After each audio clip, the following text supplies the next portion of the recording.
Have you ever noticed how weird it is that high school seems to be such a default setting? What's the deal? It's especially common in anime. It's something I've thought about a lot, not just because of how many rom-com and sports shows I've seen, but also because of my own creative decision to make the bulk of my books cast teenagers. Now, it's not exactly an unsolved mystery. Throughout the world, teenagers are in this sweet spot. Old enough to where having relationships isn't weird, but young enough to where writers don't have to load them up with tedious responsibilities. Teenagers can drive, teenagers can have jobs, but teenagers can't get married or live on their own. At least not here in the States. High school in Japan especially is the last real chance Japanese citizens have to live their life to the fullest before they pick a career and work themselves to death, which is why the vast majority of anime take place in this nebulous period of pubescence. The manga and anime industries are outright tyrannical and are currently going through some growing pains. Speaking as both a creative and a consumer, it makes sense that all these people would feel a longing for simpler times when their dreams felt so far away,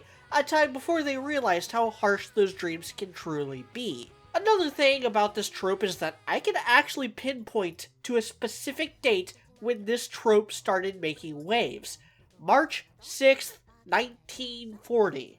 Before then, America's entertainment industries only saw teenagers as either slightly bigger kids or slightly poorer adults. Not many books or movies were catering to them. But somebody made the observation that teenagers had disposable income now, and plenty of free time, and decided to invent a whole new type of character meant to pull in this untapped audience. My comic aficionados will recognize that as the original publication date of Detective Comics number 38, marking the introduction of Dick Grayson, aka Robin, the first sidekick, and the boy who made Batman into more than just a clowned-up version of the Shadow. Once Robin proved that the teenage demographic could be lucrative, everyone jumped in. Books, movies, this newfangled invention called television, and of course, later on, video games.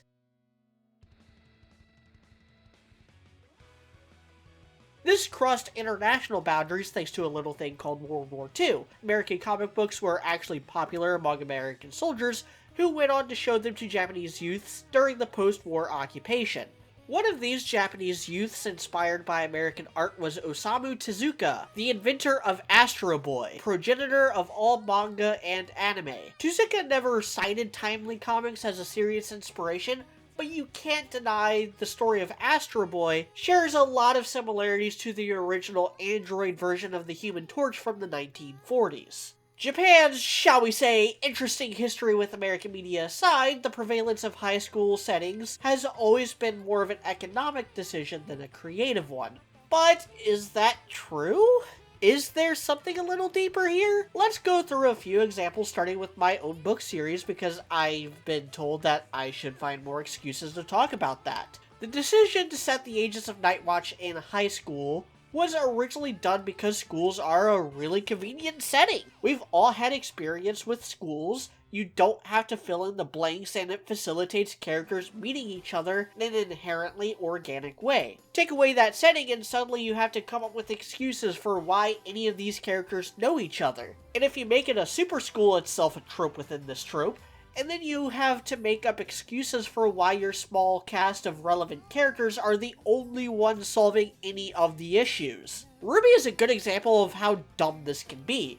I've done the math here. There should be hundreds, if not thousands, of active duty huntsmen flying around between these four kingdoms, and yet the fate of the world is in the hands of a couple kids who got the huntsman equivalent of a GED? Getting back into rom-coms because this is supposed to be a Valentine's Day special, a common narrative hook is to link the plot with growing maturity, puberty, characters figuring out their sexuality, or any of that other stuff that started to gross me out the instant I hit 30. Shikimori is not just a cutie on top of being an underrated gem, pulls a neat narrative trick by showing how dependent Shikimori and Izumi are on each other. He basically needs her just to survive his comically shitty luck, and she needs him because he's the only one who makes her feel comfortable and validated. We see this further reflected in Izumi's parents, who wouldn't be as important in the story if Izumi was old enough to live on his own. They have a far more quote-unquote normal dynamic. Shikimori is an inverse of traditional gender roles and the classic princely archetype. Shikimori is the handsome prince and Izumi is the damsel in distress. That's the entire joke of the series. Speaking of traditions, I've talked about how Quintessential Quintuplets is actually framed as a nostalgic flashback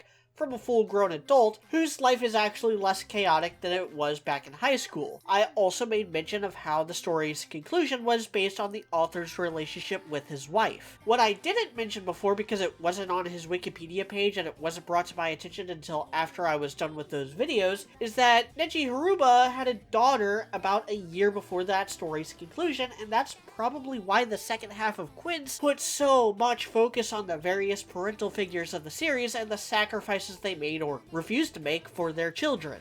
Getting back on track again, even in the West, there's this tendency to overvalue our high school years. This value is why the idea of a high school sweetheart exists. Some people do get married right out of high school, and a lot of people will have their first meaningful relationship in high school. So it makes sense that we'd have rose-tinted glasses and then write stories about those rose-tinted glasses.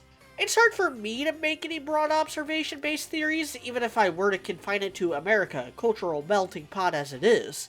I just think that there's a lot of value to be had in focusing on the teenage age range and how those years are often an informative part of our development. That's it, that's the post. Thank you for coming to my TED Talk, and I'm Mediocrity4. Thanks for watching.